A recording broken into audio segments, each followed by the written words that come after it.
waxa uu ahaa howlgal ballaaran oo dhanka badda iyo beriga ah kaasoo ay ciidanka difaaca Puntland ee BSF ku tageen deegaano iyo degmooyin ka tirsan gobolada bari iyo Gardafuo ee Puntland. howlgalkan loogu kurgalaya amniga xeebaha iyo deegaanada dhaca bariga fog ee Puntland ayaa qaatay in ka badan muddo dhowr maalmood ah. ujeedka socdaalkan ayaa ku qotomay ogaanshaha xaaladda amni ee deegaanadaas oo ay qaybo ka mid ah ku dhuumaaleystaan kooxaha sharwadayaasha ah, waxayna ciidanka howlgalkan ka fuliyeen degmooyinka Qandala iyo Murcayo iyo deegaanada Geesale iyo Xaabo oo hoostaga degmada Murcayo ee gobolka Gardafuo ee Puntland.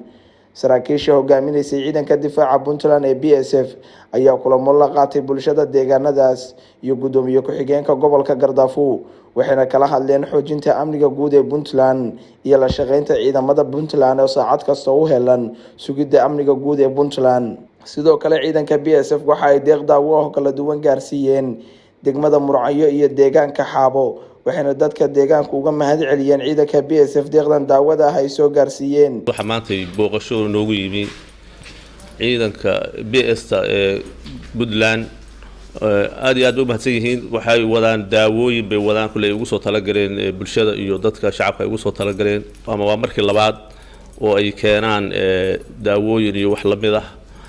aad iyo aad bay u mahadsan yihiin, waan soo dhaweynaynaa insha Allah waana ku gudoomaynaa waxa ay wadaan. marka waxaan leenahay ku soo dhawaada magaaladiina iyo dadkiina iyo shacabkiina. laakiin sukuuradku waa muhiim in laga wada shaqeeyo odayaal iyo qof kasta oo binaadana wuxuu ku nool yahay waa sukuuradka. tan ah daawadana anagu qolada caafimaadka aanu nahay aad baan idinku mahadnaqaynaa wixii daawo aad wadaan. markii koowaad inaysan noqon markii labaad noqon meesha aad hadba la socotaan meeshanu waxa weeye health center weeye. saraakiisha ciidanka difaaca Puntland ee BSF ayaa bulshada dhankooda kula dardaarmay xoojinta amniga. anagu safarka aanu hadda halka ku nimi waxaanu ahayn kormeer aanu ku sameynaynay qoliyaha nabadiidka ah oo belada ah oo argagixisada ah. waxaanu ilaa 2 bari 3 bari waxaan ku soo jiray badda xagga badda ilaa iyo Yemen meel ka sokaysa waanu gaarnay. hadda safarkaygu wuxuu ku saleysnaa ilaa Xaabo, Murcayo, Durbo qarkeeda inaanu dadka deegaankaana wareysano oo afqalalan baanu kala xishoonay. ciidan baanu nahay waxaa dawaa baan Murcayo iyo Xaabo ugu talagalnay deegaankana in aanu wareysano oo sida xogta dhabta ah ayna siiyaan. wax badan ba badda ka shaqeeyaan. waxa ugu badan meelaha ugu badan oo Daacish iyo Al-Shabaab iyo kala degaan waa badda. xeebtaas waa xeeb dheer oo cidla ah, cid ka war haysaa ma jiro. waxaan aad iyo aad aan ugu kalsoonahay inaanu helayno akhbaaro.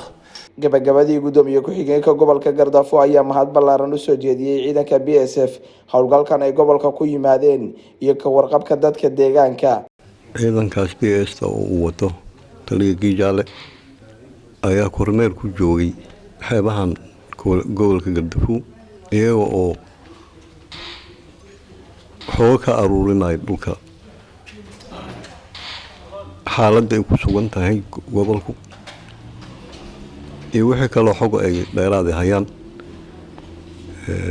aad iyo aad baan ugu mahadinaynaa shaqada wanaagsan oo ay gobolka ka hayaan.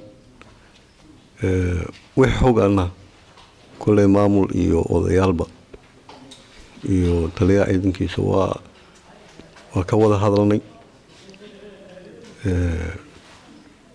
sida wanaagsan oo ay ugu heelan yihiin baan aad iyo aad ugu mahadinaynaa shaqada gobolka Gardafuo ay ka hayaan iyo kormeerada ay ku yimaadaan.